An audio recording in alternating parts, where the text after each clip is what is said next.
I'd like to convene the meeting of the Darien City Council for March 6th.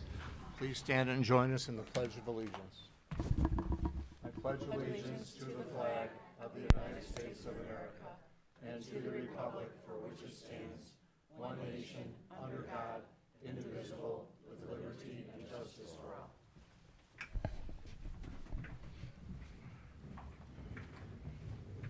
And the roll? Kenny, Here. Shower, Here.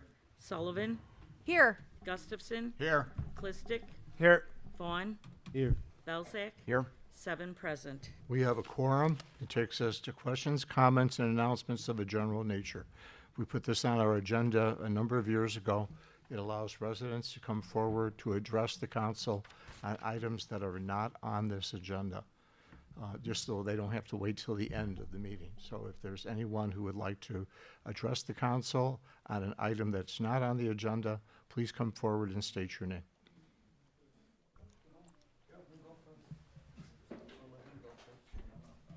Good evening. Chris Marima, a resident of Darien for over 45 years. My comment tonight is about the speeding on 67th Street. I'm sure you thought I was here for something else. But after the meeting and listening to Mr. Gombach with his traffic calming issue on 67th Street, which I used to do that in the Village of Woodridge as a police officer for 35 years at the traffic division. I did that, all the traffic calming and all the traffic studies for the speeding autos and everything. So I took a drive down there the day after your meeting and went to Westmont Post Office. Figured I'd come down 67th Street and see what all the commotion was about. Well, lo and behold, I make a left off of Cass Avenue onto 67th Street, past the first house or the first driveway. I believe that's where the condos or the ex-mayor used to live. A white SUV pulled behind me. I was doing my 25 miles an hour like the speed limit. He couldn't wait long enough. He blew by me doing 40, 45 miles an hour. Slowed down a little bit when he got to the traffic calming and slided right through it. Then right behind him, another vehicle came off of Charleston, and it was the same thing. Couldn't wait. As soon as I got through the calming, blasted by me doing probably 35, 40 miles an hour. But I do want to say something about the traffic calming that Mr. Gombach talked about. I thought it was great. Slowed me down, and I was doing 25. So my suggestion is if you are going to do a second one further down, it may alleviate some of the problem, but the main problem is going to be is educating the people that live in that neighborhood. Because those two people that blew by me, they weren't using that for a cut through. That's a long, I didn't realize how long it was when I came off of there. I'd stay on 63rd Street. You know, there's no lights and then make a right onto Clarendon Hills. I wouldn't use it for a shortcut. But all I can say is I thought it was a good idea that Mr. Gombach did down there. And if you put a second one down there, that would be fine. Talked to my wife about it, so we went down there the other day because she wanted to see it. And lo and behold, I only had one car behind me, and they were antsy to get by me. I wish they would have passed me because as soon as I get up where I guess the school buses all parked, there was one of Darien's finest sitting there running radar. But she had just pulled in, so she was going to suit her. I was glad I saw a squad there. But the main thing is everyone that lives in that neighborhood off of 67th Street, educate your neighbors too, not just the people that don't live there. Because most of the time, the people that are violating that 25 usually live in those areas. And that's all I got tonight. Thanks, Chris. Nice shot. Thanks, Chris. Thank you. Yeah. Thank you. That road is just. Good evening. My name is Heather Roscoff, and I live at 6709 Clarendon Hills Road. And I am just here to talk about the sidewalks that are going to be installed and the traffic light. I understand the traffic light and why it wants to be installed because I've lived there for many years and I've seen fatalities on that corner. But my concern is it's going to cause a lot more traffic for the homes that are near that traffic light. And I really don't believe it's going to make a difference in accidents happening there. I think people are going to speed up when they see a yellow, and they might actually be worse accidents. So my concern is, one, our property value and more accidents happening there.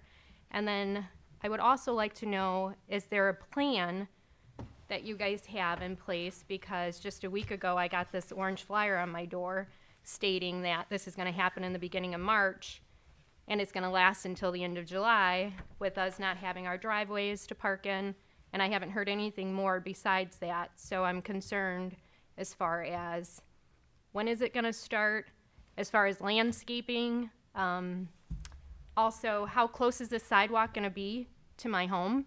Because we measured our neighbor who lives on the corner that has a partial sidewalk, and it is 21 feet from the curb to the start of that sidewalk.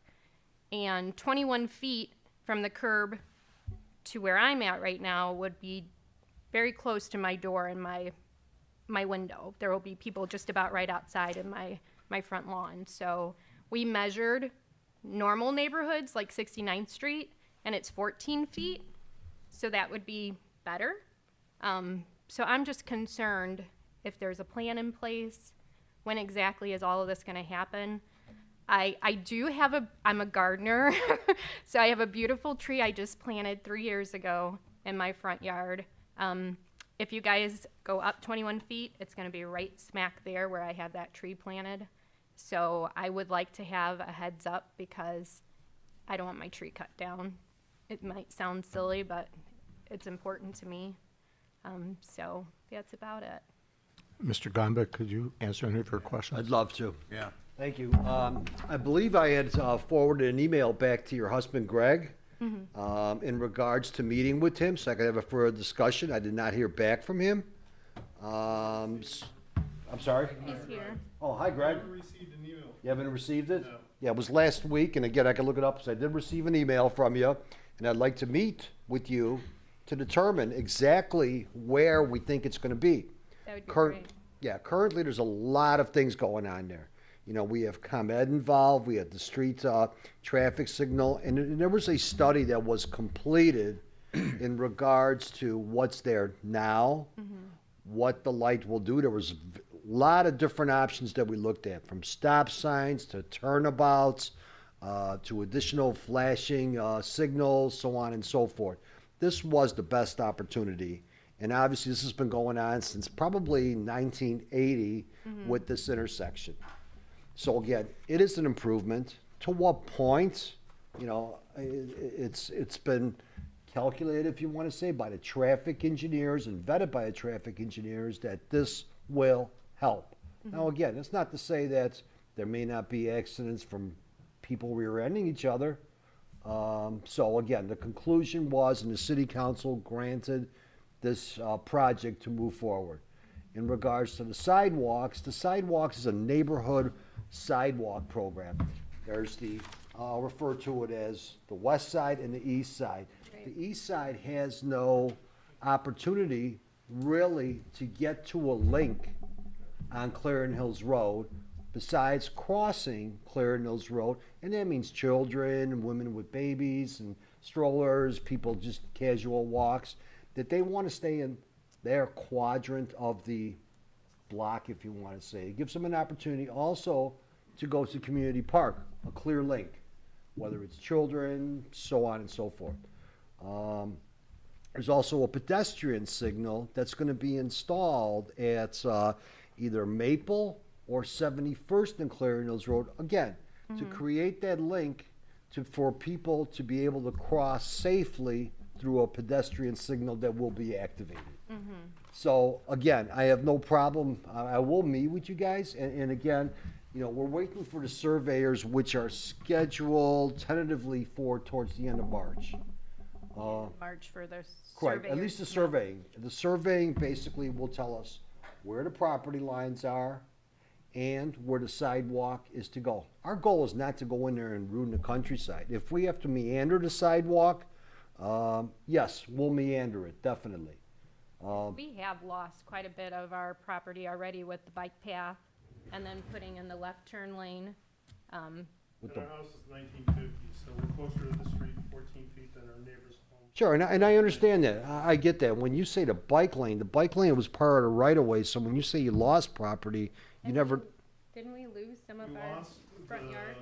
bike lane when you expanded Clarendon Hills Road and resurfaced it and put the bike lane in there. It- We the- lost part of it because you recurved just beyond our property and filled our ditch.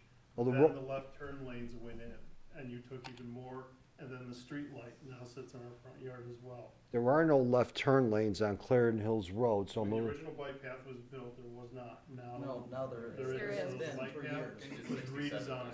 67. I'm sorry, yeah, 67th Street, you are correct. Yes, there was some, and that was Put it in the back ditch a, and so forth. again, that was also back with Willowbrook too, when that subdivision, the Nantucket subdivision, went into the north of 67th Street. There was a larger geometrical reconfiguration of that whole area, including streetlights as well.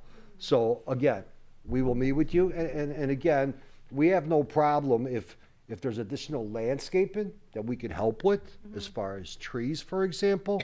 Yes, we will do that. There's opportunities for that. But yes, I encourage people to call me, and I'll double check. I'm not sure what happened to the email, Greg. You and I spoke on the phone, I never sent you an email.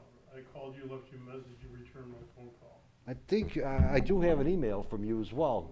6709 Clarendon Hills Road, correct? Okay, well, I'm not gonna get into that debate now. Our but- neighbor Kurt may have, because he was gonna email you, so he may have actually emailed, he might have emailed Lester too, so I know there's been a few neighbors that we've been talking to, so. No, and Yeah, no, I appreciate being able to meet with you and at least have some details and a plan, so we know what this is gonna look like. All right, well, just not to not avoid any further communication gap, let me get your Sure, address. I got the address, but your name and number, please, and I'll just walk over here. yeah, let me know when's a good time to meet, and I'll be more than happy to meet with you guys out there. That would be great. Anyone else? Hi, everyone. Good to see everyone again. It's Dave Kaduk on 67th again. I'm going to start with something positive here. We recently got a dog, and we use the dog park down at Oldfield. It's awesome. It's like the best dog park I've ever been to. Now, granted, we just had a dog, and I've never really been using him, but awesome. Whoever was in charge of that, great work. We love it. Beautiful there. I did bring a guest with us here today. This is my daughter. You want to say hi? Hi, Can you introduce yourself? Hi. Hi. I'm Coraline What's your dog's name? Ringo. Ringo. Good name. Yeah, so I've obviously been, involved in the traffic and speeding issues on 67th. Obviously, I've been talking a lot about it. Was Yeah. coming, Coraline wanted to come with and just kind of see everything, see the mayor, see how this all works. So she was just kind of interested to come and, just be a part of this as well, as it does affect her. She does want to play in her front driveway. She does want to rollerblade out there, those sort of things, and it's just a little bit dicey these days with how fast people go. I don't have anything real specific. I know I was just here 2 weeks ago. I'm going to be here again in 2 weeks. You guys, I'll start bringing cookies or donuts or something. I promise this will not be a burden to everyone. I did want to just share a couple of things. One of the things, because I don't learn my lesson, I built another mailbox, and this one's even better than the other ones. I encourage you to drive by it. It really is. It's big. I poured concrete myself. I have no idea how to do it. It's awful. Job. Whoever does that I don't get how they do that. It's impossible. But I put it up there, but it took a lot of time. So I was out at the end of my driveway a lot the past couple of weekends. It's been nice. And people walking by, driving by, a lot of them stopping and like, what's going on? Did somebody hit your mailbox? I'm like, somebody's hit a lot of my mailboxes. Telling about the website, look at all the videos, those sort of things. But a lot of people walking by too, and they're saying like, yeah, we love to walk this area. We live in Willowbrook, we live in Darien, and we love to walk this stretch, but there's not sidewalks the whole way. It gets a little dodgy, a little dangerous, and there's been a couple of close calls. So, they're just like really appreciative of what we're doing. We're trying to slow things down and just make things safer. And again, we do appreciate what everyone's been doing, your attention, the police department, Mr. Gombeck, everything that you guys have been doing, really super appreciate it. And I just want to make sure that we continue with that process. The bollards are working. I saw the other day you put the speed tracking thing up and then they took it away and they're analyzing the data. So really exciting. Want to see what happens there. But just wanted to share that a lot of people driving by. On the flip side too, my head inches from the driveway trying to, nail something up there. People whipping by 45 miles an hour, just completely oblivious to, some poor guy trying to fix his mailbox there. So we had both sides of things. So that's all I really wanted to talk about today. But again, I appreciate it. Love what you guys are doing. Dog park again, awesome. Keep that up. And if there's anything I can do, any questions, anything, please let me know. Do you want to add anything? Well, I really like to rollerblade, and people go really fast past my house, and it can be kind of scary because I could get easily run over when I'm rollerblading, and yeah. I didn't tell her to say that. That was No. That was very well said. That's very brave of you Very to well talk. said. Thank you very much. That's a very, Yep. maybe we should have you come over here and sit up here on the, Yeah, I think so. So again, Way to thank you for your go. time. I appreciate it. So. Thank you for talking. One comment, 2 weeks, the council is canceling the meeting. We mentioned it earlier, there's no agenda items, so just so you can plan accordingly. It'll be on again 2 weeks after that. I'll update the website then. All right. Thank you. Thanks. Thank you. Thank you. Slowdown67th.com. Yeah. Interesting. I can't follow her. Yeah. Tell me like a rollerblade. Yeah. I can't rollerblade either. Obviously, I got one of these as well. My name is Scott Nicholson, 6718 Clarendon Hills Road. Mr. Gombeck, I appreciate the information that you shared as far as the feasibility studies and the engineering studies. But it would be really beneficial if we were able to share that with the residents on Clarendon Hills Road. I don't know if any council members live on Clarendon Hills Road, but what's proposed definitely is a quality of life issue as well, right? Listening to Heather and the, infringement on their property potentially. Those accidents, we've lived there for 23 years. It's an ongoing issue. There is no question. It's a speed issue. It's a diversion issue off of Route 83. And to really understand what a stoplight is going to do, I'd really like the information that is behind that, because I don't really understand how that's going to be solving the problem. Quite frankly, if you put a pedestrian walkway in half a mile down the road for fair access and fair crossing, you're going to have a problem. I was standing out in front of my house tonight. A car goes flying by at 50 miles an hour. Directly across from me is the speed radar there. When we raised a complaint, I don't know, Vic, was it 20 years ago, and they did a speed study on that road, the average speed was 40 miles an hour on Clarendon Hills Road. And so it'd just be interesting to understand what other alternatives were explored. To me, stop signs make more sense, periodically placed throughout the road. It diverts it. It's going to slow down speed, slow down access. So having information and not being surprised, that's probably my biggest issue. And I know that's the biggest issue there. We just didn't have any access to any information on the decisioning, and we live right there. It affects us more than it does anybody. Mr. Nicholson, we had a lot of people over a year ago come to us and ask for several things. They asked for sidewalks on the east side of Clarendon Hills Road, and they asked for a crosswalk to the community park. Alderman Vaughn, he took all of those calls, and he brought that forward.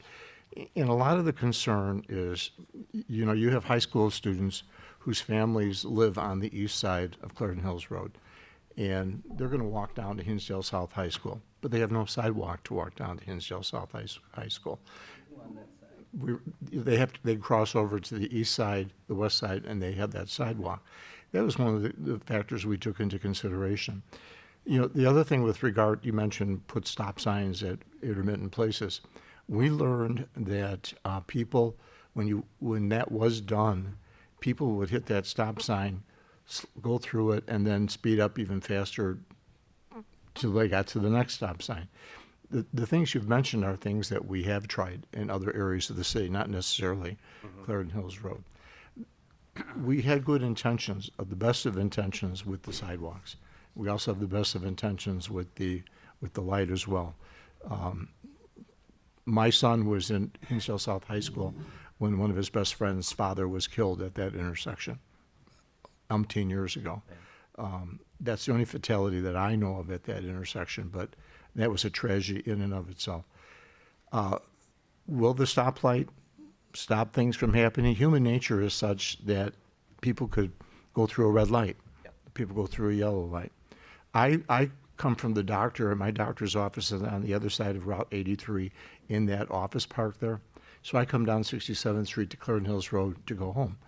And I'm very careful when I hit that stop sign, because I know those people on Clarendon Hills Road are not looking at me. They're just going to be going through. It is a very dangerous corner if you're not paying attention. So, it's our hope that this stoplight would work. But I don't disagree with you in that people should know why it's happening. Yeah. If we can provide that information somehow in a better way, we'll attempt to do that. We'll give you that. I think that's right. Ignorance is probably the underlying issue, and not knowing the information that feeds into that type of decision.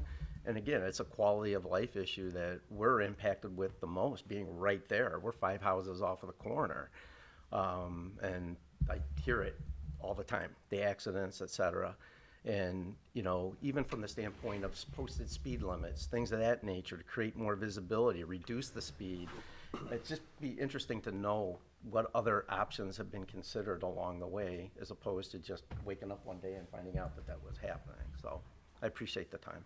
Dan? Yeah, Mr. Mayor, if I can, and before you leave, I'd like to get your information as well, please. But over the last probably 3 years, there's been additional traffic if you want to say traffic awareness devices that have been installed, from the flashing speed limits to removal of trees, removal of brush that was within parkways, signs such as 67th Street, cross intersections, so on and so forth. So there's been quite a bit of due diligence. And again, the studies, you know, and everything has been announced. I'm not sure if you subscribe to Direct Connect or not, but Direct Connect, okay. Direct Connect obviously has a lot of information in there, and this topic We know was. how to search for it, though. It's the first that I've heard of it when we got the paper. Then when I went on and went and through, it wasn't like put right out there saying this is what we're planning on doing. It was hidden in between. So it wasn't like put out on Darien Direct how you make out your thing that you say, you know, why wasn't something like that put on there saying that 67th and Clarendon Hills Road is being discussed? Perhaps the people that live there might want to come and talk about it. Sure, and there's been a lot of residents as well that have voiced their concerns and have come to city council meetings and presented the information. So again, I don't want to get into that debate right now, and I understand what you're saying, but if I can get your information, be more than happy to follow up with you, as I will with the other resident, meet out there, show you what's going on. And again, if you currently have a sidewalk in front of your house, okay, that's not to say that sidewalk will be removed potentially, and. We don't No, live no, on we're that side. on the We're west on side. the Oh, west side of the okay, street. okay, I'm sorry, I follow you. Sidewalk isn't All right. getting affected. And Okay. I want to acknowledge one thing, the work with the clearing of the brush and things like that, I know it's made a difference, because you have better sight lines coming up to that intersection, there is no question about But that. it's still But on it's a still hill. it's still a pervasive issue, because you have blind spots, just as the mayor kind of indicated as you pull up to that intersection, and It's the it feels speed. like more, yeah, it is the speeding. It's the so. speed on Clarendon Hills Road that is causing the accidents. Because when I tried to get out of my driveway, we put a turnaround, or an area to turn so we can face the street as opposed to try to back out, because backing out is impossible. As soon as you start to back out, if somebody's on 67th Street and they see you, they speed up. And as I'm getting out, then they beep their horn at me. I'm like, well, wait a minute, you were, you know, all the way down at the corner. I should be able to pull out of back out of my driveway and go forward. What's the hours that this happens during? Is it rush hour? Is it morning? I was there. Pretty much morning, rush hour, and then after, I took video today just of that speed sign across the street. Right. I stood outside for 5 minutes. So what time? Every car was going 40, 42. Only one person saw me videotaping, and they slowed down from 42 miles an hour to 30 miles an hour because they saw me videotaping the sign Our of how police fast. chief will take additional action through his department next couple days here, so. I'll just right. add to that, I was talking to my daughter in front of the house at 6 o'clock tonight, and a car went by at 57 miles an hour, so. I appreciate the time for the opportunity. Thank you very much.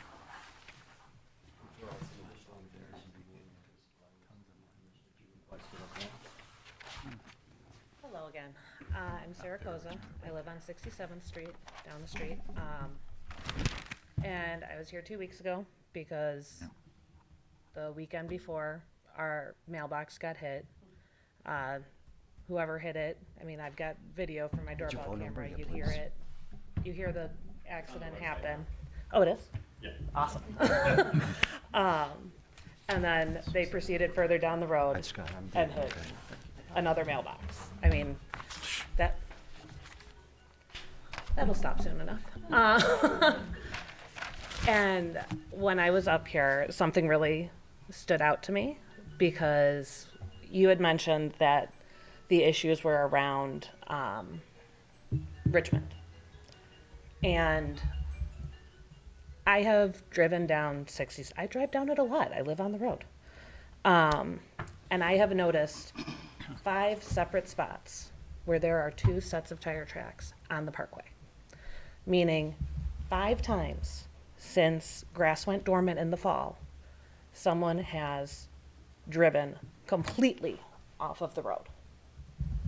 It's scary. One of them is right by my son's bus stop. Another one is down by Richmond. Another one is by Coraline's bus stop. And then there's 2 at Bentley on either north side and south side of the intersection. I know you guys are doing the best you can. I appreciate the radar. I appreciate the bollards. And I know it's a society issue. People have no patience. I personally set my cruise control at 25 miles an hour so that the radar says 25 miles an hour. And I try to take up as much of the road as I can so that I'm an obstacle for people. I've tried parking on the road to be an obstacle. And my car got hit. 2 weeks in the repair shop. Like, it's an issue. What was the other one that I was just gonna say? Oh, like you stated, backing out of your driveway is dangerous. I back into my driveway every time. I back into my single car garage door with 3 inches of clearance on either side. Gotten really good at it too, of course. But I back in so that I can pull out of my driveway and feel safer. Now, when I get to my driveway at rush hour, or if there's a car behind me, I stop, I signal that I'm going off of the road, and I wait for them to pass. And I have people honking at me and flicking me off in front of my own house. Laying on It- the horn. When you're trying to turn into your Trying to driveway. turn my driveway, Yeah. they're laying on the horn. I have to stop and keep hitting my brake to make sure that they see me, and like, because people aren't paying, I work at a collision center. We're booked out to July. We haven't had any snow, no ice. It's because of the way people are driving. They're not paying attention. It's very scary. And I will say too, that those tracks that I have seen, they were before snow. It's not, I mean, like, they wouldn't have left a mark if there was snow there at this point in time. So, that was more than I was planning to say, but since there's not a meeting in 2 weeks, I threw a little extra in. Can I ask you a quick question? Yes, How long have you lived there? I moved in September of 2016. And how have you seen it change over the years? I mean, has it just gotten every year progressively worse? Or is this Yes, just- I mean, I'm hyper aware of it because I have 2 small children. And it definitely has gotten worse. Now when I am able to take my son to the bus stop or wait at the bus stop, I kind of wave at people like, hey, it's amazing how you can tell when people are like, oh, hey, a friendly person, and they wave back. So they're paying attention at least. You can tell when people are like, what is that woman thinking? I don't know her. And most of the people don't even like register that there's a person on the side of the street. So it's, I've been there since around the same time. Yeah. Summer 2015, we moved in, and I am always working in my garage. I'm always doing Okay. projects, so I'm outside a lot. And I would Okay. say it's probably like 2018, 2019. I don't know what changed. Yeah. But just people ripping down the street just way faster than they used to. Like it's not that I wasn't aware of it before, because again, I'm always out there. Yeah. You know, those speed signs have been there for a while, and so I don't know what's Yeah. changed to divert more people there. If there's more people moving in, if it's something else, what caused that to happen? But I would say definitely within the past couple years, 3 years probably, it's really ticked up and really become a bit of a problem. Also, my mailbox used to be untouched. And now it's Kenny from South Park. I put on a new one, and like it's just, they killed Kenny. Make a key fob out of the old one. Yeah, it's crazy. So yeah, I don't know what has changed. If there's some sort of correlation we can find, something else changed to drive people down that street, I would love to see it, but I just don't know what else has gone on in the area to perhaps cause it. Thank and you. I will say too that I did try to do a speed bump petition Very difficult to get people to open their doors unless it's Halloween. Let me tell you. Very true. And I got one person that signed the petition saying no, directly across from his neighbor that signed yes. So I think that might have been another issue. But most of the people, like the older or the residents who had been there longer, like, yep, we've been trying for 20 years. We've been trying since the 80s to do something about this. So I appreciate the efforts that you're putting in. I just want to live on a safe street. Yes. One of the quick comments I want to make, one of the questions brought up whether the stoplights will work, right? So my ward, I represent 75th Street, which can be quite fast. I have 75th and Farmingdale, and one of the things I observed between stoplights on Cass and then you have in Clarendon Hills, there's none of my residents have come up here to complain about speeding. So I know there's a comment, does stoplights work? Do they work, right? Well, if I have residents on a three-way street, have a condo apartment, no one's come here to complain. And I do know there's stoplights that forces you to slow down. So I cringe a little bit whether stoplights work because I look at the evidence in other streets where it slows down the traffic, where you can only go so fast before you realize even though it's a green light, it could potentially change. So that's thoughts in your head, right? So I don't see residents coming in my ward complaining about speeding on 75th Street because you do have stoplights there, right? So that was one of the reasons I supported it because I see other areas of town with stoplights and there's no one coming here with those concerns. But that's 2 lanes on each side. This is 1 lane going each way on 67th and also on Clarendon Hills Road. It's not 2 lanes. So there's not 4 lanes, there's only 2. But they could go faster if you have 3 lanes. Difference. Yeah, it's also, you have a medium in between those.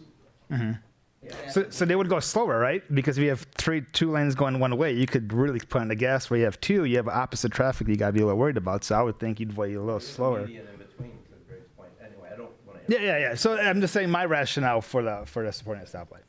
It's gonna have to be it's gonna be stoplights, stop signs, bollards, easements. I don't think it's any one thing's gonna stop it. I think it's gonna have to be a number of things. It's gonna take a while to get right, I fully understand that.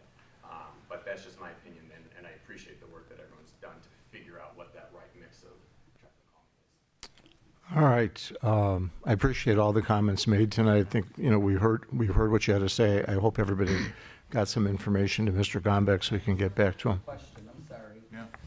Was it ever brought forward, instead of putting a stop light there, to put a 4-way stop?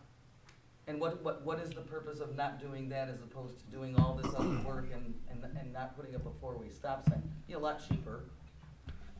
The answer is, simple answer is yes, it has been reviewed. Again, it was not recommended just due to the backup. Keep in mind, Clarendon Hills Road is a thoroughfare. Okay, it is. There's times that cars are by my house backed up from Plainfield Road all the way north to 67th Street. Correct, and the stop sign, what the stop sign would do is actually have further negative effects for backups, in which case, again, becomes an emissions issue in itself, environmental issue, and the stacking would be so far back that it was obviously not conducive for anyone. So yes, that was looked at. So we get to look at a stoplight flashing in our windows then, from now on. Again, Which is not when we bought our house, it wasn't meant that way. if there's an issue with the flashing, when it gets installed, we'll take a look at it to be able to put on additional deflectors so you don't see that. Ask a couple questions. I'm Greg Roscoff. I live at 6709 Clarendon Hills Road. There's my wife. So Don, you and I spoke on the phone. Now, this is a foregone conclusion that this has been approved by you unanimously, correct? The budgeting is already set, the grants were approved and so forth. Actually, this was something that was on last year's budget. Okay, It was so approved. it's approved, it's going to happen. And it got carried over because the work couldn't be done last year. So it was carried over to this year's budget and it was approved again this year. Okay. So take into account that it's approved, it's going to happen. What time frame? You and I discussed over the phone, you did not even have concrete contracts due to the fact that concrete is in short supply. Are we talking about this entire summer's gone into next year? Us parking on the street, it's going to be a dangerous street for us to park our vehicle on the west side of the street at night or during the day. And the street's going to be closed down 100% if I understood you correctly for 60 to 90 days. No, that- except for vehicles of emergency needed? No, that's not the case at all. So, again, just to reiterate, I think we had a conversation a couple weeks ago, if I'm not mistaken. About a week And that ago. conversation was in regards to the different facets of the projects, from the streets, from the traffic light. The traffic lights will, while construction will begin very soon with ComEx, there's some telephone utility poles that need to be relocated. So that's for this is all for a traffic signal right now. The traffic signal, we had our pre-construction meeting last week, and the mast arms have been ordered. The weight on the mast arms from the manufacturer is approximately 6 to 7 months. Meanwhile, May 1st, the infrastructure for the actual traffic signals will begin. That means installing the wire, installing the foundations. So that's the first segment of that scope of work. The second segment is the actual sidewalk. The sidewalk is a separate contract aside from the traffic signal. The sidewalk is scheduled to at least be surveyed and laid out towards the end of March. Once that's done, once the surveyors come out there, we, city staff, and or residents will obviously see where the sidewalk is being installed. There'll be a lot of foot traffic out there. Again, those orange flyers were to bring attention to people like yourself and to say, hey, what's going on out there? We're more than happy to meet with everyone and anyone at any given time. So again, we're going to look at the sidewalk path, the meandering, trying to save mature trees, or will save mature trees, in addition to add additional landscaping when and if needed. There's also going to be additional limited storm sewer work, which means that if a sidewalk is too close to a ditch, that we don't want someone falling off of that into the actual ditch. So we're looking at safety as well. But, excuse me for the interruption, but you're not going to cover any of the ditches, correct? Moving from the north to the south on Clarendon Hills Road, There's- on the west side or the east side of the street? There's an area there that's basically is an overflow route, and I know we spoke of that. Correct. It So goes back that to answer, Dale Street behind us. right, that answer is, you are correct in that, saying that. There might be other portions on Clarendon Hills Road that may have their ditches enclosed, depending on what the circumstances, and making sure that it's not an overland flow for flood mitigation to the west of Clarendon Hills Road. In conjunction with what I said about closing the roadway, we're looking at closing the roadway for no more than 7 days between 67th Street and Plainfield Road to get all the driveways, because the sidewalk is going through the driveways, so we need to coordinate that. Take all the aprons out. Correct, the aprons, and so make sure that residents don't have, more than, 4 days or individual days of inconveniences and ongoing inconveniences to, if you were to do it in segments. So our goal is to, within 7 days, that contractor will need to complete all the aprons. There'll be, everything else will be done. Concrete, or we're not talking just gravel. They'll actually have to concrete in segments along the way, so our aprons. They may be pulling out the existing asphalt, the existing concrete, putting stone in there temporarily until they can get all the forms down the entire roadway and pour. Is there going to be a concrete shortage this year? I have not heard of that. Yes, and we did speak of that. Last year, towards the end of the year, there was a concrete shortage. What that meant exactly, I'm still unsure of that. Is there going to be a concrete shortage now? Have not heard that. Again, we're not going to shut down the road and start construction if there is a concrete shortage, and that's the primary reason that it was not completed last year. So theoretically, starting in May is when you're basically going to start destroying or doing the construction. Am I correct in that assumption? No, we're starting the construction on 67th Street from ComEd to the traffic signal to the actual concrete vendor, along with the sidewalk project, along with the pedestrian signal. So through all this time, beginning anytime now, from ComEd to the vendors, there'll be some work that's gonna start to show up. Okay, close to my 67, the Clarendon Hills Road, 3 houses down from me. Correct. Okay. Theoretically, when is this to be completed? My goal is to be July 4th. Okay.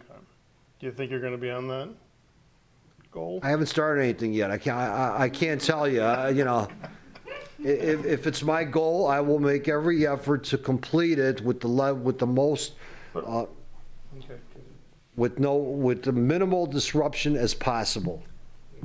But are all contracts in line, everybody on board? Yes. Everything is scheduled? That's all we have left is the sidewalk pre-construction meeting, and I'm waiting for confirmation on the layout crew from our engineer, which is scheduled tentatively for the end of March. All right. Thank you for your time. I'm sorry, I have one more question. You said it's gonna be closed down for a week, the road? Potentially a week, yes. So, I'm stuck in my house for a week? I wouldn't mind it, but I'm just asking. If you want to be stuck in the house, we'd be more than happy to accommodate that. Him all day, not on The me. the answer is, the answer is no. We're going to be requesting of residents to park on the west side. Why on the west side? And again, we're willing to help any resident that has difficulties not to be able to park on the west side for whatever reason. The goal of it to be on the west side is so that the crews can form, can have concrete trucks basically adjacent to that sidewalk, so there's no mishaps with potential accidents of the vehicles, residents' vehicles. So we want to make sure those residents are on the other Okay, side. We're on the west side, so it's not. gonna You're be not on the- affected. But are we gonna be able to get out to like go Yes. to the store? Yes. Oh, okay. Nope. When you say you're closing down the road for a week, it makes me think. It's no different than Darien Fest, basically, is what we're doing. Oh, okay. Yeah, you're not ripping up the street in any way, shape, or form, No, correct? no, No. no. Okay, that was what. Minimal disruption for the actual pedestrian signal, whether we're gonna bore it for the trench for the actual electric, or we're gonna open cut it. That's but that'll be half a lane at a time, and those are some of the logistics I'm trying to figure out at this point yet. Okay, I just wanted to make sure I would be able to, if I had. You will be able to go anywhere you want, Okay, good. and if you don't, you have my phone number. Thank you. Okay, any other questions? Okay, we're going to move on then to approval of our minutes. I need a motion to approve the minutes of February 21st, 2023. Moved by Alderman Shower, second by Alderman Vaughn. Any comments or questions? If none, the roll. Shower. Aye. Vaughn. Aye. Belzak. Aye. Gustafson. Aye. Clistic. Aye. Kenny. Abstain. Sullivan. Aye. 6 ayes and 1 abstain. The minutes have been approved. Takes us to receiving the communications, and I know there's some communications here. Alderwoman Sullivan. Thank you, Mayor. So I have received an email, well, I've had an ongoing email communication with resident Mel Gregory, and this is regarding the frontage road from Cass Avenue, this is North Frontage Road, all the way to Lamont Road. There's been ongoing issues with the fencing and cars veering off the road, taking out the fence, taking out signs. Been working in cooperation with Dan Gombeck. I know Mayor has talked to IDOT as well. We have put in some curve signs over by the Carmelite St. Therese Shrine. There's a flashing slow down sign. But, basically in a nutshell, Mel Gregory has written saying he appreciates the city, addressing these issues with IDOT, but he wants to reinforce that we need our City of Darien to draft and implement an ongoing plan to hold IDOT accountable to the proper as well as timely maintenance of all related state roadways, because North Frontage Road is a state roadway within City of Darien boundaries. We need to establish a system that will assure both timely roadway inspection and appropriate maintenance, assess and implement appropriate precautionary accident avoidance safeguards, guardrails, motion-activated speeding warning signs at Oldfield Road, like the one at Oldfield Road, that will reduce the probability of ongoing roadway mishaps. He talks about I-55 frontage roads. Safe Forward is currently a low priority on IDOT because there is works in the, on the low of the priority list with IDOT.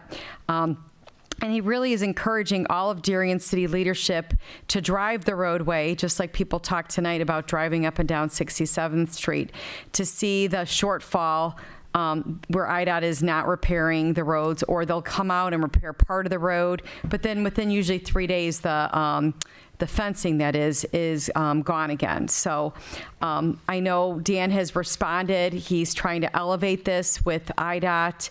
I'm hoping during the drive down for Illinois Municipal League and DuPage mayors and managers, I can possibly talk with some people, but I did feel like I needed to share Mel Gregory's message, and this has been an ongoing conversation over the last several years. Dan, do you have anything to add on that? Yeah, and again, I have to echo off of your comments in regards to frontage road, all frontage roads, that is a low priority for the Illinois Department of Transportation, first and foremost.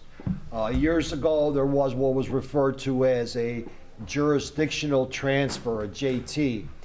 Back then, and I'm probably looking at the 80s, there was a pretty fair dollar value of where the state would turn over to the municipalities the actual roadway itself. But prior to turning it over, they will complete improvements. Those improvements included potential sidewalks, resurfacing, lights, when I say lights, street lights, and or storm sewer work. Those days back from 20 years ago are not as generous as they were. So again, if there's any, while you go down to your downstate drive, I would recommend that you look at the jurisdictional transfer and ask for sufficient funds that may be implemented for the city of Darien to take over this roadway. And again, that could also mean curb and gutter as well. So I just wanted to make sure that the city council was aware that that opportunity is still available. And again, we the city of Darien currently own part of frontage road fronting Public Works from Cass Avenue up to our Public Works building there. So again, and you can see the difference on how that's maintained. Last year, Mr. Van and I were down in Springfield, and we were down there for lobbying the governor as well as state legislature on other issues. We had an opportunity to meet with the IDOT director and his assistant director. And my question to them at that time was with regard to sound wall, because we also have residents in the Carriage Greens area who are concerned about when they're going to complete the I-55 managed lane project, which would require sound walls. While I was asking that question, Brian was asking about or explaining to them the concerns and complaints we had with regard to the fencing, everything else that we were getting complaints about. At that point, Brian, and tell me if I'm wrong, we did see some improvement. Some fencing went up. They were a little bit more responsive after that. Yeah, it is hard to tell there because a fence is up today and in 3 days it's down. And I just don't recall that, that time period. If they were out there, and Dan, you have a better idea than I do, periodically, but nothing significant. There's definitely nothing significant. I mean, the fence, the money that is spent to put up the fence today, 2 days later, it's down again. And there's various sections throughout the entire corridor there. And again, just there's been some correspondence lately, so everyone knows, in regards to a potential project that's coming up between Cass Avenue and almost up to Bailey there. I had provided comments and feedback in regards to the construction. They are currently reviewing my comments. Part of those comments were including high back curb and gutter around the curve there to help guide motorists back onto the roadway versus them going off the roadway. So again, where that's at, I just sent another email out again today, have not received a response to when specifically this project will go and or if it's budgeted at this point. Dan, they were talking, that was listed as a potential project in the years 2024, 2025. So they weren't even saying it was going to be done this year. They were talking next year and the year after if they found the funding for that. That's still unclear, and you're correct. Is it a 5-year plan? Is it a 1-year plan? Is it a 2-year plan? There's currently some signal work, traffic signals that's going on out there. Now that, I think, is from a study that was conducted approximately 3 years ago in regards to the alignments and the turning. Right. The turn. Right, because north frontage onto Cass, going across to the other side of Cass, heading towards, like you say, Miskatonic, or that's a very, by the Shell station there, very dangerous intersection. Right. You got people coming off of 55, cutting over multiple lanes to try to make a left-hand turn onto North Frontage Road by the Shell station. You've got people exiting, going southbound, making a left-hand turn, going northbound. There's no real turn lane. Sometimes people turn, sometimes people go straight. It's a hot mess. Yeah, there were some modifications that were completed by DuPage County on I believe it was southbound and northbound Cass Avenue with the turn lane configurations. I believe that was about 3 years ago. That included Yeah, they're restriping. working on the road light, the traffic light there at North Frontage and Cass. Correct. We were even told via email, just exactly what you said, that the frontage roads are low priorities on IDOT's list. Because not just with regard to the sound wall, but regard to any repairs on North or South Frontage Road. And that's kind of sad to hear that with the Build Illinois funds that were out there, with all the bridges and roads that are being redone, that was not a priority. And, Mr. Gregory would like the city to put together some type of accountability statement. We've contacted them. I have his direct telephone number. I can call him tomorrow and tell him the fence is down along this area. Mary has made emails to the same gentleman. She's got his number as well. But you see the result, and the result is if anything happens, it happens very slowly and after numerous phone calls or emails. So it just doesn't seem to be something where the state's really listening to what we have to say.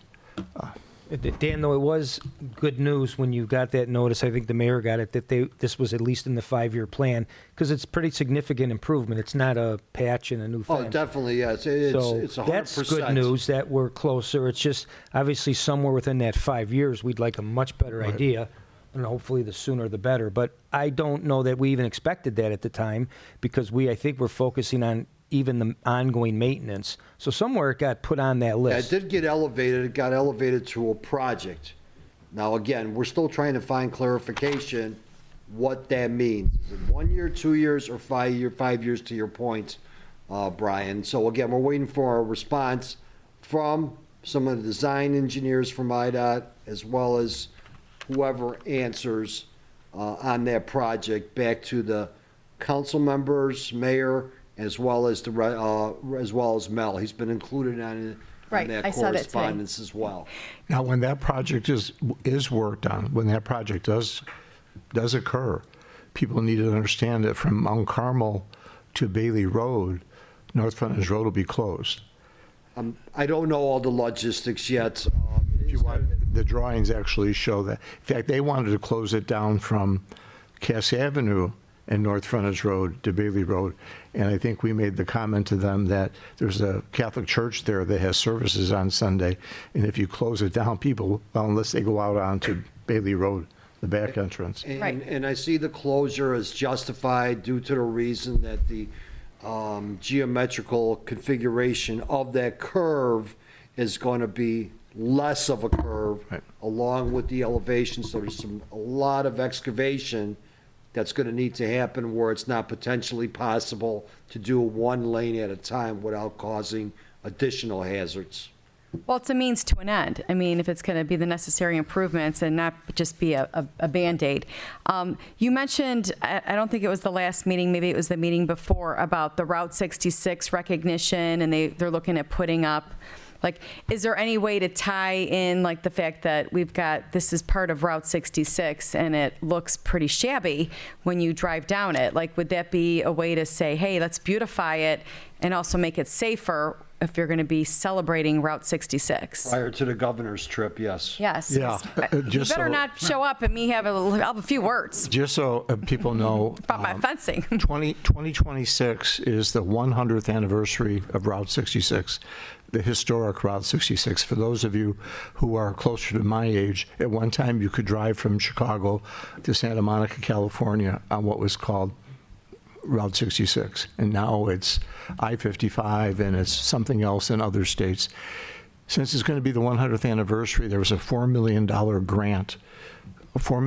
grant, given to the Tourism Bureau, Illinois Tourism Bureau, to have these 6x7 monument signs. The first one of them looks like a big highway sign that somebody can climb through. And the other part of it is the big 66. And that monument sign, there's one of them for us. It'll say Darien, Illinois. And we get it for free. We pay $200 for shipping. But we install it, and that's our cost, but they would like us to put it somewhere along historic 66, which is North Frontage Road. And they would like us to do that so that over the course of 3 years, the state can have a program where they come out and they video the governor by this one and they video the governor by that one. In fact, downtown Chicago, they're actually going to build an archway where supposedly Route 66 begins, and they're going to have ceremonies. So Mary's comment is because we wanted to put it in a specific location along North Frontage Road, and that's Park District property. And Park District said we could put it there, we could put it on their property, but we'd have to move it to a place that's more convenient for them. Not more convenient for them, in a location which they think would be less obtrusive. And so I had a conversation with her today about that. So we're looking for a location for it, but we're not guaranteed any funds to improve the looks of I-55, or Route 66, historic Route 66, which is North Frontage Road. So where we put that monument sign right now is still anybody's guess. Mr. Gombeck and I are going to be looking at other sites. We've looked at the Carriage Greens. We've looked at somebody suggested we put it at the Shell station on Cass Avenue and North Frontage Road. But then again, that's private property that's owned by Shell. Somebody suggested we put it in front of a business along Cass Avenue so that people will stop to see the sign and they'll go in the business. But that's not historic Route 66. Route 66 is North Frontage Road. So we're still looking for a place. We were thinking maybe, Dan, Miskatonic, where Miskatonic is over there. Correct. I think that's a good opportunity and the most land available for the exposure. If you want to see what these signs look like, if any of you ever go to Del Rey's Chicken Basket, there's one right in front of Del Rey's Chicken Basket. Willowbrook has one up there already, and Burridge has one in a park. But if you want to see what they look like, go to Del Rey's Chicken Basket. I'm not pushing Del Rey's, but they have one of these monuments right out in front of Del Rey's Chicken Basket. I think ours is going to be a little bigger than Del Rey's. Yeah, I think ours is going to be bigger. I think ours will be nicer because it'll say Darien, Illinois, and not Willowbrook, Illinois. Thank you for the continued conversation efforts, and we're going to keep forging ahead, pressuring, raising awareness, and chipping away at trying to get some improvements made. In the meantime, I hope they can just, come out more frequently, repair the fencing. I do think that at one point the fence leaned into the roadway. The city municipal services staff got out right away and pushed it back so that it wouldn't harm any vehicles. So thank you for that responsiveness. Any other communications? Yes, sir. I received two. I received one from Rich Rutkowski on Worth regarding sidewalk ponding and freezing. Staff has already been out to the house to address it. And Alderwoman Sullivan and myself have received emails from Brian Ledke regarding the dispensary in Darien Plaza. Thank you. Anyone else? Mary? I'm sorry, I know I'm kind of monopolizing, but as Alderman Kenny mentioned, Brian Leckie has emailed, expressing appreciation for the city securing a dispensary, but then likewise also expressing concern about the location that's been selected, questioning some of the parameters that he was under the impression were preset by planning and zoning and municipal services in the city. I believe Administrator Vanna is going to address those, but some of the conversation that's out there is obviously the location, the proximity to schools, playgrounds, and daycares. The combination of a cannabis dispensary being so close to a bar, restaurant, and liquor store, and so easy to get off of I-55 and back on. Some people would think of that as a negative. Some people might think of that as a positive. Lots of people asking for extra security and patrols by the Darien Police Department. The question of there being, I know something was out there about there being a possibility of there being a lounge, a consumption lounge on premises. So in addition to Brian Leckie, Lori Jopek, and as well as Deanna Jarvis expressed additional concerns as well. Administrator Vanna did reply, especially to Lori Jopek, about some of the things that she had heard or understood, just to make sure she was clear on the state guidelines and our local ordinance. And I just feel like it's important that we put the information out there to the community. I know we already have a press release has been issued, but just to clarify what the specifications are, that clearly, obviously, cannabis is legal in Illinois. Darien, at a vote of 4-3 in 2019, chose not to opt out. So that means cannabis can come to Darien, but we did only allow for one dispensary. And there's some zoning where it's special use, permitted use, but it's pretty minimal. But you're saying Q-Bar obviously meets the criteria, the Q-Bar strip mall. Yeah, there were a number of meetings, the Plan Commission, ultimately the Municipal Services Committee, and the City Council. And along the way, there was a lot of discussion on different parcels in town where it would be permitted, as you mentioned, as just a permitted use where they can come and open a business. Others were no, we don't want that there at all. And the large majority was, well, okay, you could have it on that property pending a special use. This particular property, as the discussion came from the Plan Commission, their recommendation was a distance requirement between schools and facilities, and that ended up at the City Council, and that any restriction is not included in the final ordinance that was approved by the council. And there's still some confusion that there's a state law that has distance. The only state law in terms of distance is one dispensary from another. So there was, again, some misinformation on social media.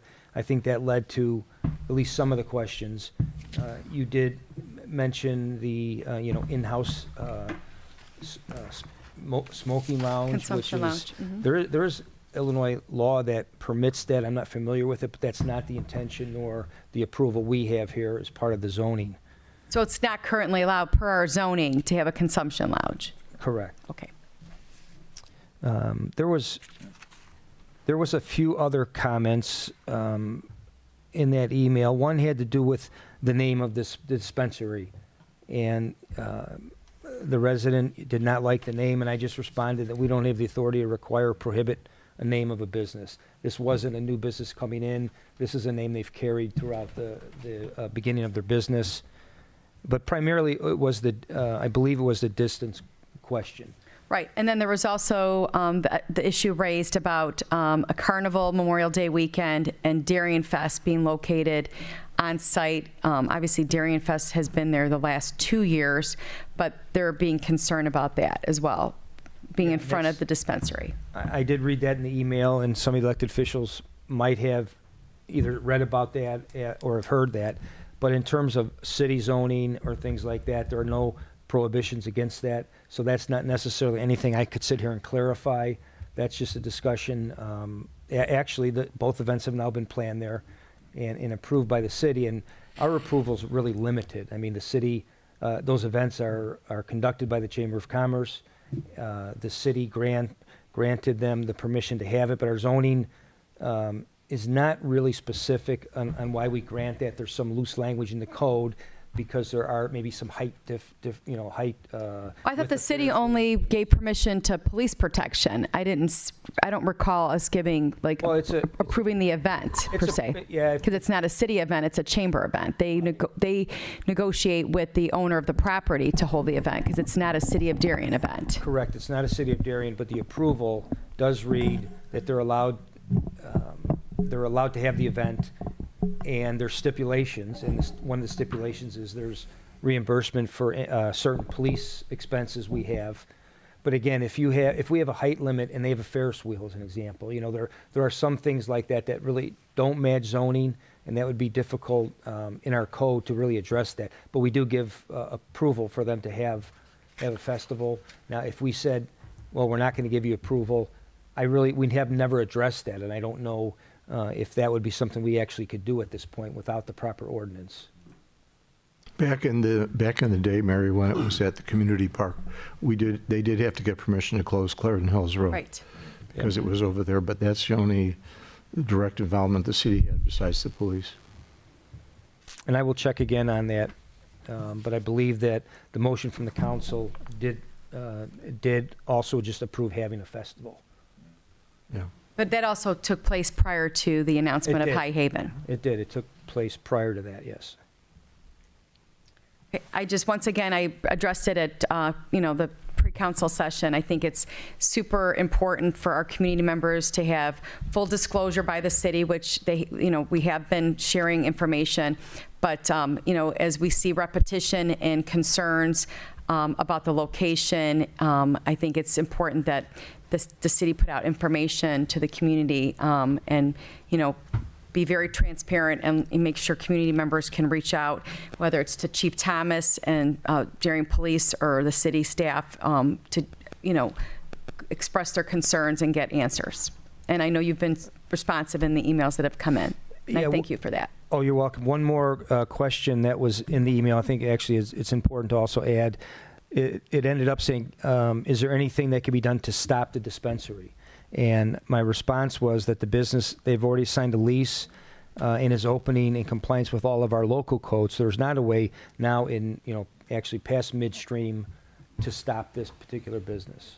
I think just to add on to what Brian just said, and what a lot of people don't understand is when something's been zoned as a permitted use, the owner of that building has the right to bring in a business in that site without going through for hearing, public hearing.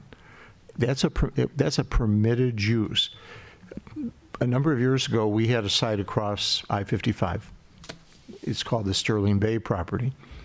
And Sterling Bay wanted to build a warehouse, which is there now.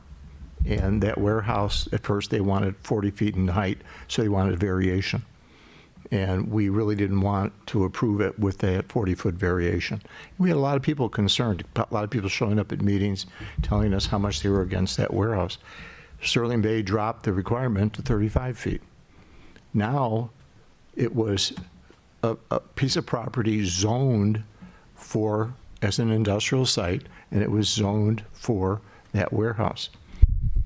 If we had not approved that site, according to our lawyer, we could have been sued by the owners of the property for prohibiting something to go in when there was no reason for it not to be there. This is almost similar to that. The owner wants to lease this site to this company, and believe me, we've done our due diligence on this in terms of looking at this company and who they are and they have an outstanding record as business people. So he has a right to lease it to them.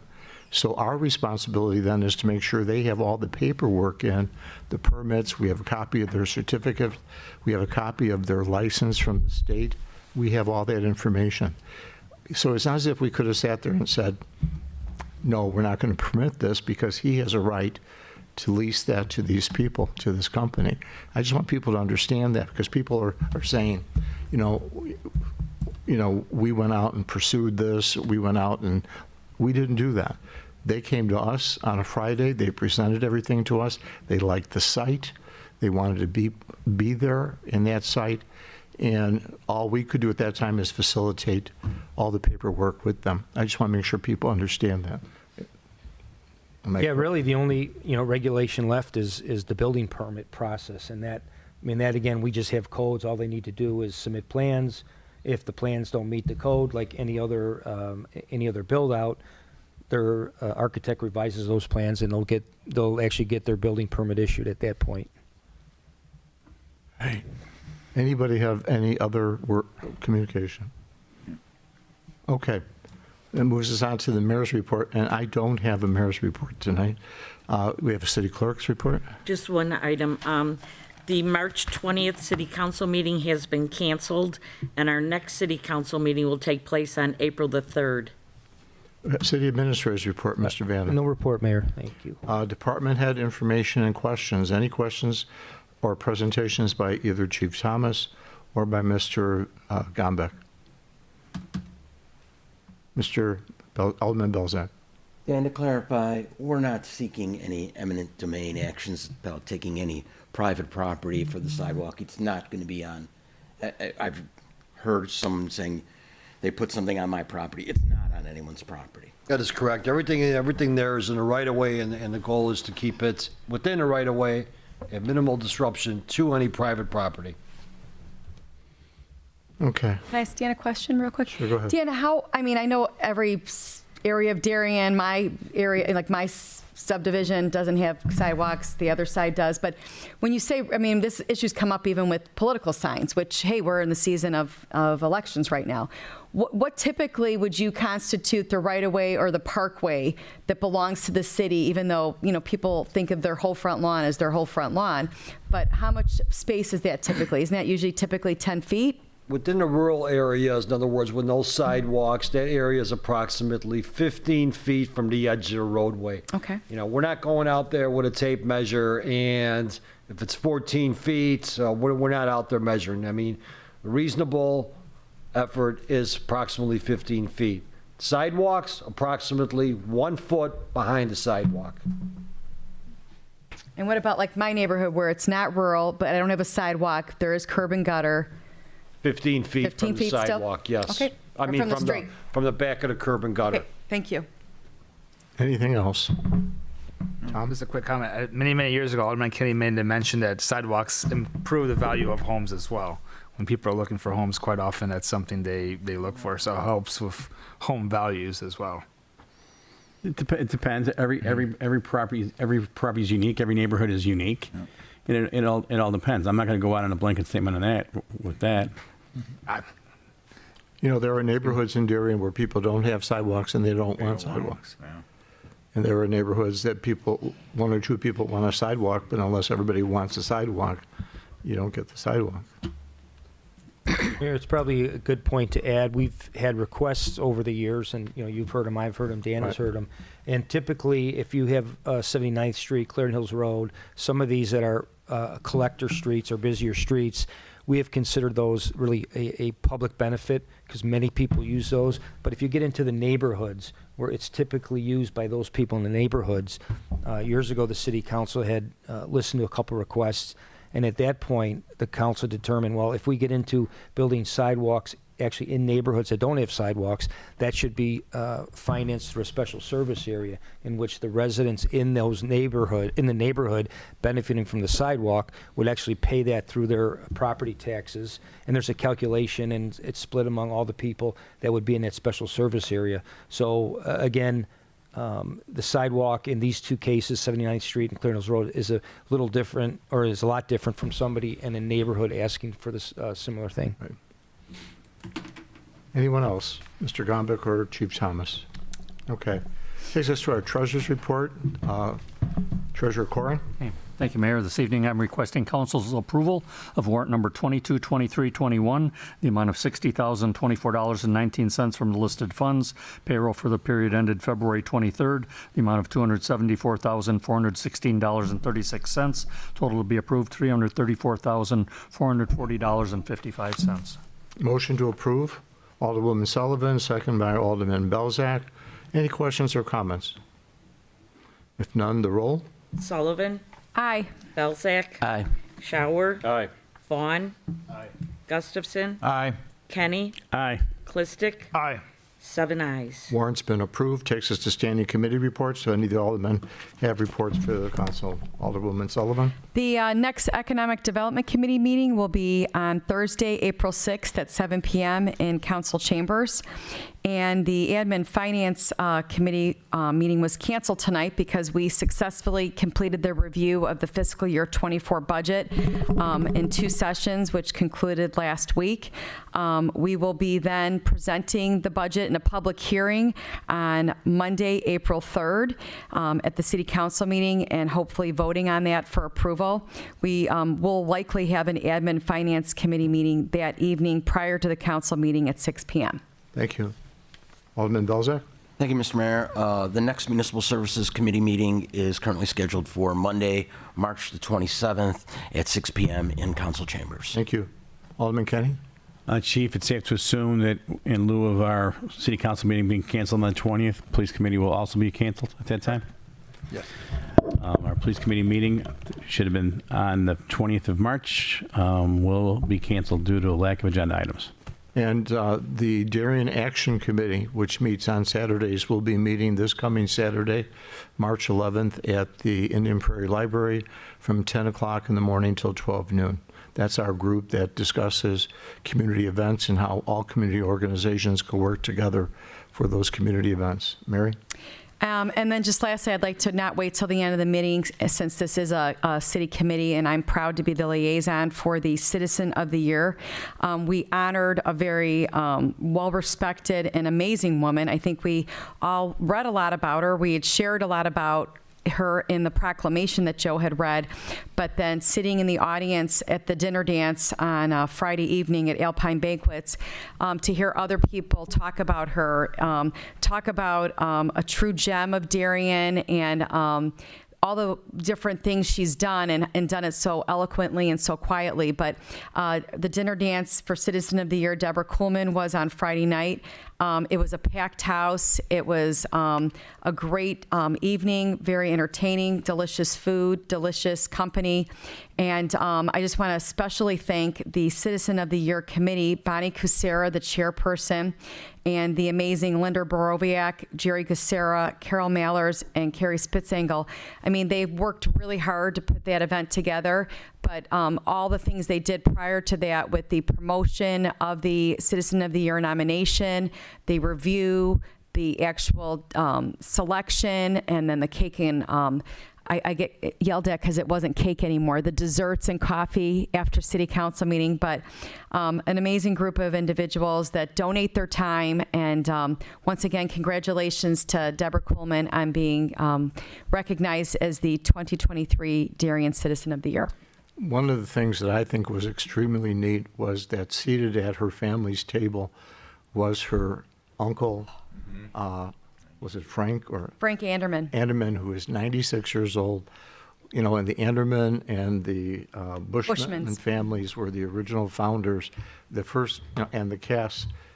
They settled this area, and he's 96 years old. He's sharper than me, I'm just telling you, and he's got a few years on me. So if you want a history lesson on Darien, you can find Mr. Anderman. I did go over and say hi to him and talk to him, so you have to talk kind of loud because the hearing is not what it used to be. But talk about an interesting family. I didn't know her as well as I thought I knew her until I heard all these things read. So she truly is an outstanding lady. And what she does very quietly, and she's very humble about it. And I think know, people like that are the people that we see win these awards. They're not people who seek that glory. They're people who are just doing it quietly, day by day. Well, that was that the presentations were recorded. So if you want to learn a lot yeah, about, it's all you want to online. learn about Darien history, you can go to our channel right now while that's running. If you want to see if you want to see what it looks like, there was a gentleman who recorded the whole thing. Is it on Channel 6? Yeah. Yeah, I don't know if it's there yet, but it will be. For our recording? Yeah, the one Al did. Yeah, that usually takes a week or so. 'cause Yeah. he, you know, he But works the on whole, making the event will be on Darien Channel 6 and also on the Darien website. You can access it. And we did have it was really exciting to walk in and obviously besides the receiving line, seeing Deborah, right next to her was Shammy, not Shammy, because she did have Shammy, Jeremiah, the therapy dog, who has, made his way around the country. And that was really sweet to have an opportunity to meet Jeremiah. I don't know if many people knew that, but her brother's Matt Coleman, who was a long-term employee, retired several years back, but he was here probably over 30 years. It was good to see him. He hasn't been around for a while, so again, another connection to the city. All right. Nice event. It was a wonderful event. Nice event. Questions and comments, agenda related. Anybody have questions regarding anything on our agenda? Just state your name. Hi, I'm Rachel Lazich. I'm a resident of Ward 6 off of Bedford. I know we kind of beat the topic to death tonight about Darien Fest and Summerfest, but as a local mom, 3 kids, Q-Bar parking lot is not an ideal location for an event like this. There are issues when it comes to safety and small children, and if we are positioning this as a festival for families to be at, this is not a location I would take my kids to. With the addition of the dispensary, again, I think the majority of the concerns tonight were not about the business itself, but rather the idea that we would host 2 family-friendly events next to a bar, a liquor store, and a dispensary. I don't think it gives a very good face of really who Darien is, who our residents are, and where we want to go in the future. I sat here at that meeting when everyone who was in attendance, all alderpersons voted yes for it to be there, but as Mary said, that was before we knew the dispensary was going to open. So for future thinking into 2024, I would urge us all to be creative in where we can host an event, and maybe some healing with our park district might go a long way into hosting an event that is safe for all residents to attend and really gives a great visual on who Darien really is. Thank you. Thank you, Rachel. Thank you. I will simply say that we have been extremely creative this last year in trying to select a site for the Chamber of Commerce. We've looked at the intersection of 75th and Plainfield Road, or Clarendon Hills Road. That would have cost significant money in terms of rerouting traffic around 75th Street. We've looked, the Park District is clearly, they will tell you that the chamber could go there, but they will also tell you that there'll be a significant dollar amount that has to be paid for that. We have communicated with the Park District. We feel we're in good communication with the Park District, but they have concern about preservation of that park. And it's a separate taxing body. It's a beating. And we can't force the issue with regard to saying you must take Darien Fest in the park. We cannot close 75th and Cass. If you could only imagine the screams that would occur from people if 75th and Cass were closed. So we're limited. Other communities like Westmont can close anything from 55th Street to Ogden Avenue along Cass Avenue. They can do that because they control that. We don't. County controls 75th. County controls Cass Avenue. So we have been creative. We've had many discussions about where to put this and put it at. And we even thought about having it on Argonne's property. That thought came up. But the problem was parking and traveling from the city to the site. All those ideas have come up. Now, will we stop trying to be creative? No. We will continue to try to be creative and find a place for Darien Fest. Maybe someday we will find a way to have it back at the park. I will tell you, as someone who's attended every Darien Fest since the first Darien Fest back in the mid 80s, there were issues with Darien Fest at the community park as well. They involved the residents whose homes were right across the street. Yet people who lived on Clarendon Hills Road couldn't get out of their driveways, because they were closed down for Thursday, Friday, Saturday, and Sunday. So there were issues over there. The chief wasn't chief when we had Darien Fest at the park, I don't believe. But we had eyes in the sky and police patrol, and we had, you're concerned about a bar. Well, there was a beer tent, and whereas at Hugh Bar, there's a corral, and the liquor sold in the corral, and you drink your liquor in the corral, and you don't walk through the carnival. Back at the community park, when it was over there, you would buy your beer at the beer tent, and you could walk anywhere throughout the park. So there was an issue with that. So in terms of safety, in some respects, in terms of the alcohol, I would prefer to have it in one location. Now, if it ever went back to another location, I would make sure that Darien Fest had all their drinking contained in one area, whether it was at a community park or anywhere else. So I'm not in support of prohibition by any means. So if that's what you took from my prior No, I statement, didn't. my apologies, because that's also not who I am. I believe all of us have decisions to make, and if you want to visit a dispensary, great. It is great for our fiscal bottom line too, and I understand that. But when I think about packing up my boys for a family-friendly event, it's not going to the Q Bar parking lot in 100-degree weather on a parking lot in front of a bar, a dispensary, and a liquor store. And so when I talk about Darien Fest, maybe we don't try to be Darien Fest. Maybe it's a reimagination of what Darien Fest is.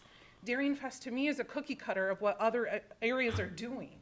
Would it be so challenging for Darien to be different? And what would be bad about being different? Nothing's bad about being different. If we continue to stamp our approval on things that are identical to surrounding towns, how is the Darien Fest different than the Jubilee? And my family goes to the Jubilee.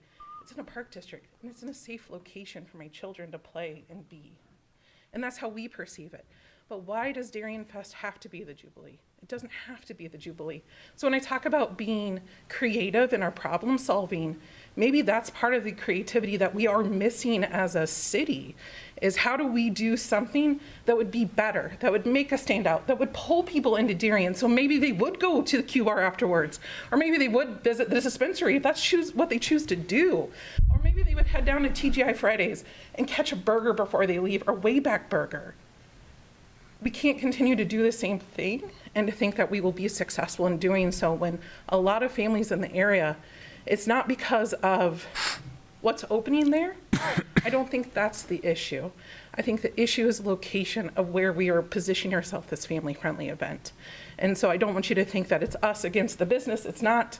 We understand that there's a need for it. But reimagination of what we do could allow for our summer festivals to thrive in a very positive way. May I ask a question? Sure. What is your understanding of who runs Darien Fest? I understand that we don't run Darien Fest, but I also know that I just want to make sure I just want to make sure you understand that. Okay. I understand, Alderman Kenny, that we all set up here, not we, I'm not an alder person, that you all set up here and you approved it. So as a city, we do have choice about what comes to our city. And so maybe we as a city say, the way that it's proposed isn't appropriate for us anymore. Can we work with you to provide something that is appropriate for our town? I'm just a No, because some people think because it says Darien Fest, they believe it's the city of Darien's Fest. And I just want to make sure that we're on the same page. We're That's on all. the same page. Okay. Happy birthday, by the way. Thank you. I see you. Thank you. Woo, happy birthday. By the way, Rachel, we have a Darien Action Committee meeting on March 11th. That's a committee that is rethinking all the activities and bringing groups together, and you're welcome to attend that. Thank you. I appreciate that. All right. Old business, moves us to old business. We have no old business. It moves us to our consent agenda. Bear with me. Item A, consideration of a motion to approve a resolution approving the 2023 City of Darien zoning map. Item B, consideration of motion to approve an ordinance amending Section 3-3-7-4D of the Darien City Code. Item C, consideration of a motion to approve an ordinance abating property tax heretofore levied by ordinance number 02812 in the amount of $304,750. Item D, consideration of a motion to approve an ordinance abating property tax heretofore levied by ordinance number 01118 in the amount of $387,150. Item E, consideration of a motion to approve a resolution authorizing the mayor and city clerk to execute a contract with Orrin Crush LLC for the 2023 street program as per the following schedule of pricing pending 2023-2024 budget approval. Base bid, $206,402.75. Alternate 1, patching, $108,000. Alternate 2, Darien Club Drive, Limerick Court, and Galway Court, $583,239.75. Total cost, $1,897,642.50. Item F, consideration of a motion to approve a resolution accepting the unit price proposal for analytical soil testing fees from Clean Soils Consulting, LLC, at the proposed unit prices for certain waste for a period of May 1st, 2023 through April 30th, 2024. Item G, consideration of a motion to approve a resolution authorizing the mayor to execute a contract with Yellowstone Landscape Group in an amount not to exceed $178,267.50 for the city's 2023-2024 tree trimming and removal program. Item H, consideration of a motion to approve a resolution authorizing the mayor to execute a contract extension with SKC Construction Incorporated in an amount not to exceed $227,580 for the 2023 crack fill program.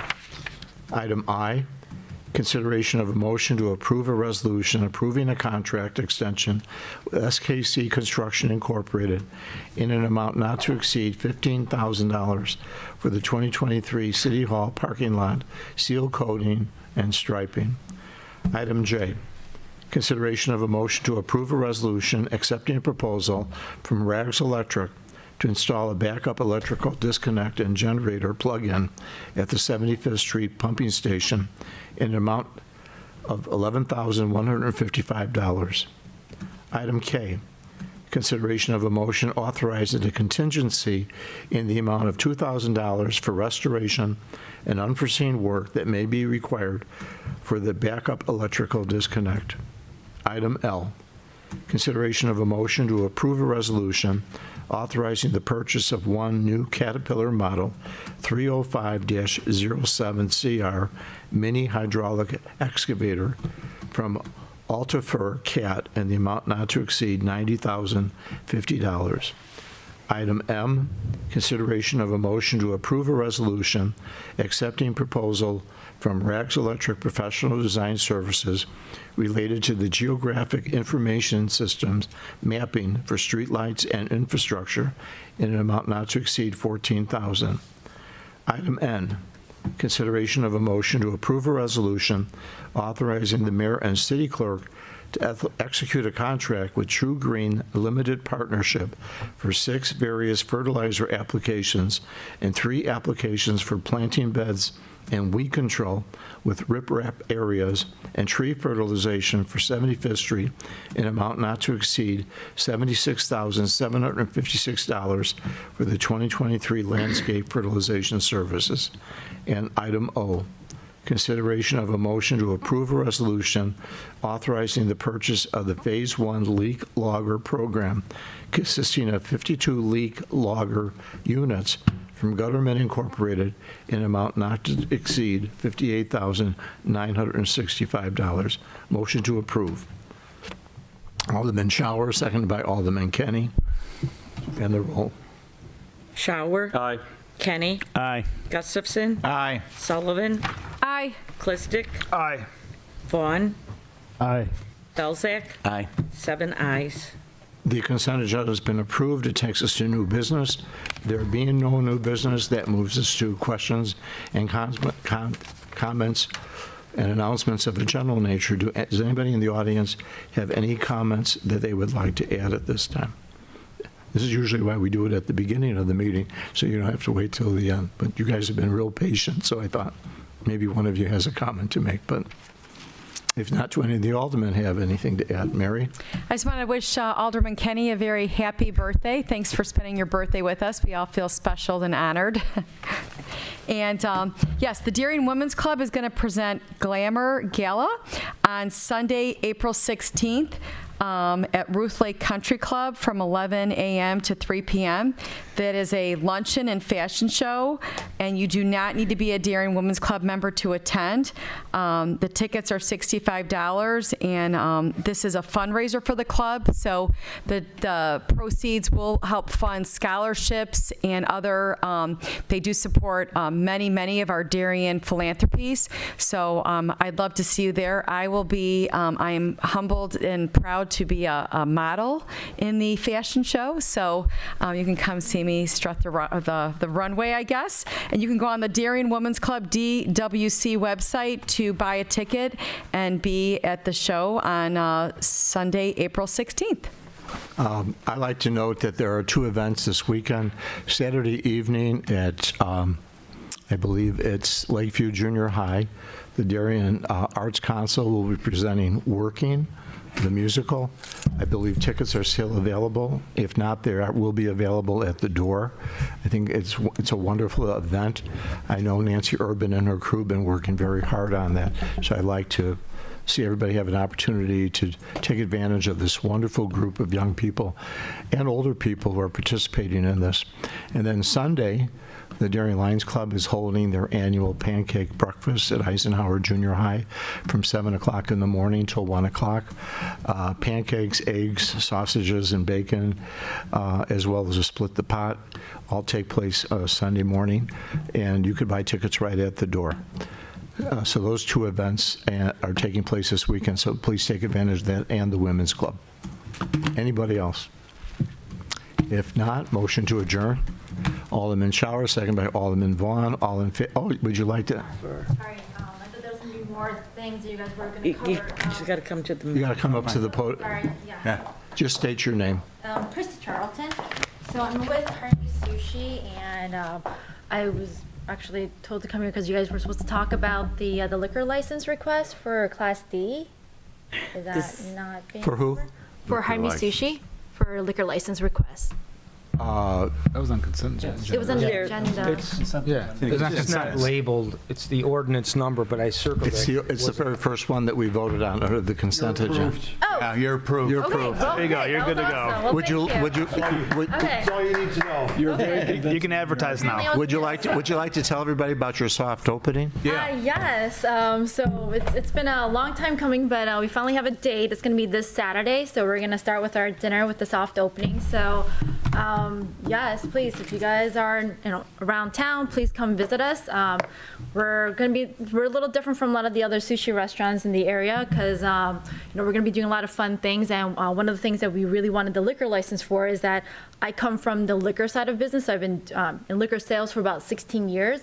And, I've been very lucky to have experienced a lot of great things in this process. And one of the things that I want to do is, I'm sure if, for those people that drinks, a good cocktail can really elevate any kind of meal. So that's kind of what I want to do. And just being being in this industry for as long as I have, I've learned a lot of things. And those are some of the things that I want to share with our guests is that, a lot of times that I've noticed is that people really like to know what they're drinking, what they're eating, And I'm really big on like kind of educating our guests and everything. So, you know, we're going to be having good, like a really nice like cocktail menu, but you know, we're not there to just try and get people drunk. We really want to give them like an experience. I mean, if they get drunk, sure, but you know, at least this way we can kind of monitor how much they can drink and everything, right? Chief. But my thing Chief, is, close your ears, Chief. Close your ears, okay? so we're gonna be we're all about responsible drinking. So, but no, like you know, our thing is like we want to be able to showcase our cocktails and how that complements our meal and our foods. You know, we're all about providing a guest experience, and it's going to be all about you know that quality ingredients, using all like the premium things without overcharging our consumers and everything, because you know we feel like you can get some really great quality, whether it's you know different types of sushi styles, or you know getting a really nice cocktail using good premium solid products, and just you know kind of goes all together and everything. So, but the fact that we got our liquor license, so this is great. Can I ask how that works with the liquor license, because this is kind of first time for me? I think you guys have vetted everything with the business license application, if I'm not mistaken. Joanne? Handling that now, why don't you call in the morning so we could maybe sit Yeah, let down me give and you my talk, just to- number and just to you check give me a everything. call. Okay, great. So, but again, soft opening in the 11th. We're going to be open from then on, and it's really just kind of What our time, way 11? to. It's going to be open at 4:30 for dinner. 4:30. 4:30 Saturday. And what are your The 11th. daily hours then going to be? We're closed on Mondays and Tuesdays because we feel, you know, we don't want to overwork our staff. We want to make sure that they have a nice family work balance. And so we're closing 2 days. But rest of the week, we're going to be open for lunch and dinner. So lunch is going to be from 11 to 2. We'll be closed from 2 to 4:30, and then open again 4:30 to Okay. 9:30 for dinner. And those are going to be the hours. So, but yes, please come check us out. Yeah. We've been very lucky. We've been fortunate. This has been a great little city for us. Everybody's been super supportive, and you know we've had a lot of local customers coming in, just you know checking on us and everything, and so it's been great. How was your building permit process?